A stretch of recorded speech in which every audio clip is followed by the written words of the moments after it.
Kids don't always have the words to explain their stress. Sometimes their nervous systems speak first, like reoccurring tummy aches.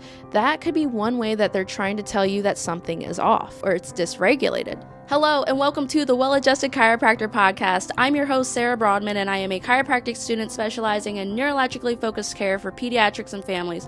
We talk all things nervous system and chiropractic to family health and personal growth. I am so excited you're here. Let's get started. All right, parents and families, welcome back to another episode of the Well Adjusted Chiropractor Podcast. I am so excited that you guys are here because we're going to be talking about one of the common conditions that so many kiddos struggle with in today's world, which is digestive issues and tummy aches. Because I know for so many kids out there and the ones that I've seen through PWC in my preceptorship, this is a pretty common thing. So I actually had the privilege of caring for a little girl that actually came into PWC the other week with tummy aches, and I got to connect with her and I got to connect with her mom, and it was such a great experience. And there's also a lot of education involved with that of, a lot of light bulb moments for her and also for her mom. So I thought, you know what, let's sit down, let's do an episode about this because again, there are so many parents out there, and it's a great conversation that we need to be filtering through our normal conversations when it comes to family health and kid health. All right, so when we're talking about our kids' digestion and their tummy aches, I'm sure for many, this is happening pretty often. If not, it is still in your life somewhere. Maybe it is before school in the morning or before church, in their sports and their bedtime routine, or even in family gatherings. And maybe you've, even as a parent, have brought them into the pediatrician and gotten their lab work, imaging, or allergy testing, or any specialist visits done, and yet everything still keeps coming back normal. But you know that truly isn't the answer, and also your child is still experiencing these. And as a parent, I know this can be incredibly frustrating, and no, you are not crazy for continuing to look for answers. So I want to really spend time on this in today's episode, because the last thing I want to do is we're not replacing appropriate medical evaluation, because some of these tummy aches may require more of that medical conventional care with infections, appendicitis. We're not really talking about that. But today, we're actually going to be exploring a bigger piece to the digestive system, which is the nervous system. Okay, so let's actually take about 10 steps back and let's pause right there. Because have you ever wondered when, you're reading something or you're looking at something and you're looking and trying to find a specific thing, but yet when you take a step back, you're like, oh, there it is.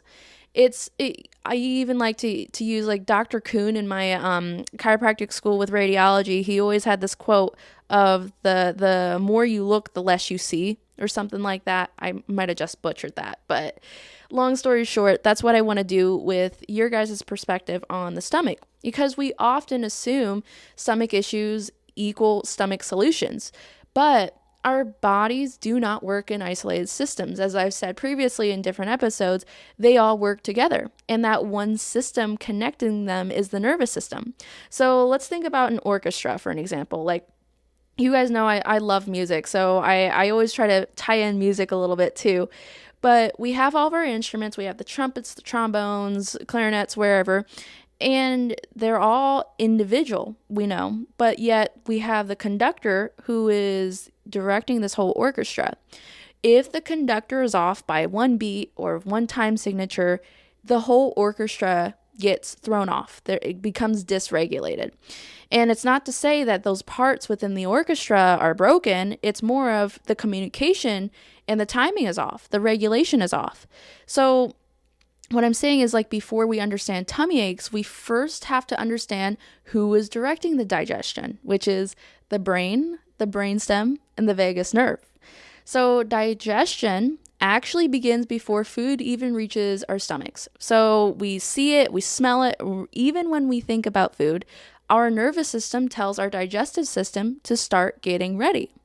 And the brainstem, which controls the automatic, so I say automatic, it's technically termed autonomic, but automatic functions within our body, such as breathing, heart rate, and guess what? Swallowing and digestion. So you never really have to consciously tell your stomach to digest your food. Your nervous system already handles that, one of the fascinating nerves in that communication is the vagus nerve. So it connects the brain with nearly every digestive organ, and it helps coordinate the body's rest, digest, and heal state. So it supports the acid production and the digestive enzymes, gut motility, nutrient absorption, that feeling of being full, and even healthy communication between the brain and the gut. And it is brain gut, not gut brain. That is a hill I will die on. Within this conversation, we can even slip in gut microbiome. So within your digestive tract, there are trillions, millions of microorganisms, most of which are actually beneficial bacteria. So you can think of the microbiome as like a beautiful garden. When the garden is healthy, everything flourishes and grows. These bacteria actually help to digest our food, produce vitamins, support the immune system, protect against harmful organisms, and communicate constantly with the brain through the nervous system, hormones, immune signaling, and chemical messengers. And also, researchers are continuing to learn about how this remarkable ecosystem influences our overall nervous system and regulatory health. Okay, so why am I talking so much about this?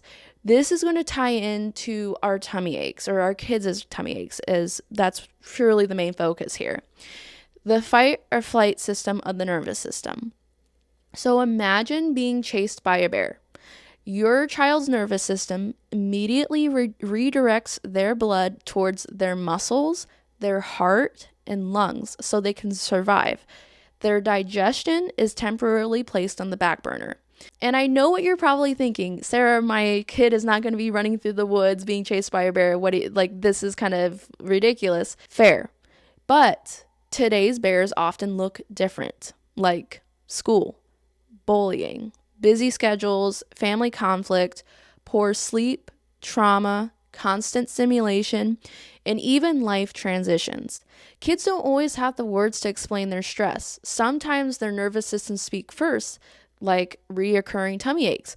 That could be one way that they're trying to tell you that something is off or it's dysregulated. So within the conversation of tummy aches, gut motility, or I should say gut movement, plays a role. So peristalsis is that rhythmic movement that pushes food through the digestive tract. So it's almost like squeezing toothpaste out of a tube. When communication changes, movement may slow down. So this shows up within the tummy aches as constipation, or when this movement is sped up, we often see diarrhea, or when it's becoming less coordinated, we often get that gas, that cramping, and that tummy ache discomfort. And what we know with digestion is it requires oxygen, it requires blood flow, nutrients, and energy. So during prolonged stress, whether or not it's from school, allergies, thoughts, toxins, and trauma, your child's body may spend less time in that restorative rest and digest state. Okay, so the reason why I wanted to take the time to explain all that is because instead, we can stop asking, why is this tummy ache occurring? And then we can get to the root cause and start with the question of what might my child's body be trying to communicate. And I want to say that symptoms aren't the bad guy. They are not the enemy, because they are actually the information that helps us and encourages us to look deeper, whether or not that's at sleep, stress, nutrition, environment, or overall neurological function. So you're probably wondering now, okay, how can I regulate my child's nervous system so in turn their digestive system will be regulated, therefore less tummy aches, or maybe no tummy aches? Well, neurologically focused pediatric and family chiropractic is a great way to build a good, strong, resilient nervous system. With neurologically focused pediatric and family chiropractic, what makes us different is we start with the question, how well is this child's nervous system functioning? So we dive deep into this child's story. And I say story because it's their life, right? So we are going to go back from square one. How was pregnancy like for mom? What was birth like for mom? And what were the factors growing up as a child that could have affected the stress within the nervous system? And then we're actually able to see inside the nervous system objectively through our insight scans. So our HRV, our thermal, and our EMG. The HRV, which stands for that heart rate variability, basically just tells us whether or not your child is hovering more in that stress response or that regulated response. It's like your child's body battery. And then we've got the thermal and we've got the EMG. Through these two scans, we can trace back issues with either like the muscles, tissues, cells, glands, and organs, and the neurological communication between those, as well as we can see how well the nervous system in general is doing motor-wise. And you can connect motor with movement and movement with gut movement. Okay, on top of neurologically focused chiropractic being that foundation, you're probably also wondering, what are some good practical action steps? For you parents, I really highly encourage prioritizing sleep in your children.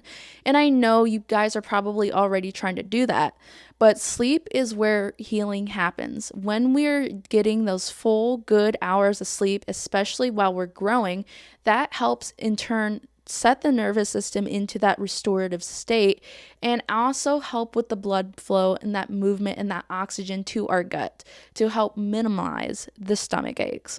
And then daily movement. So what I said earlier is motor movement. So think when you let your kids play and let them walk, run, jump, that gets more blood and oxygen to their gut as well. That also lowers their stress in turn, which will help that digestive system turn back on. And also, it's very important what we feed our kids. So focusing on nourishing whole foods. Whole foods are very easy to digest. They're easier on our nervous systems, and they also aren't filled so much with the toxins and the additives and the preservatives that tend to influence the gut negatively. The next one is to stay hydrated. Encourage your kids to stay hydrated. Encourage your kids to drink water, even if they don't like the taste of it like my sister does. But basically, when we drink water, it communicates to the nervous system that's still getting good nutrients.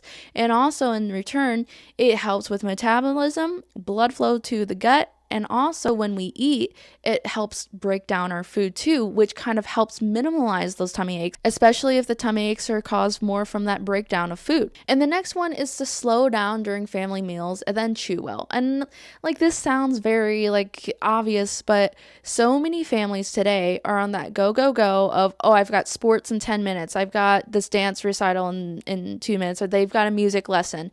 We're always eating in a rush now, which also sends that nervous system into more of that stress-free state of like, oh my gosh, like I can't even sit down and relax. And what that'll do to our kiddos is it'll shift that blood flow from their gut and turn off that vagus nerve and send them more into that stress response. So eating and like that digesting of the food makes it more difficult. So sometimes tummy aches do come out of that. And then lastly, practice co-regulation and having that calm presence. So kids learn off from parents, siblings, and everyone around them on what stress is like and how to adapt. So when we have parents who are calm, who are present, and very creating a safe environment for their kids, naturally our kids' nervous systems will mirror that and actually feel more comfortable and feel more relaxed, which then in turn gives their nervous systems and their digestive systems more of that support and regulated response.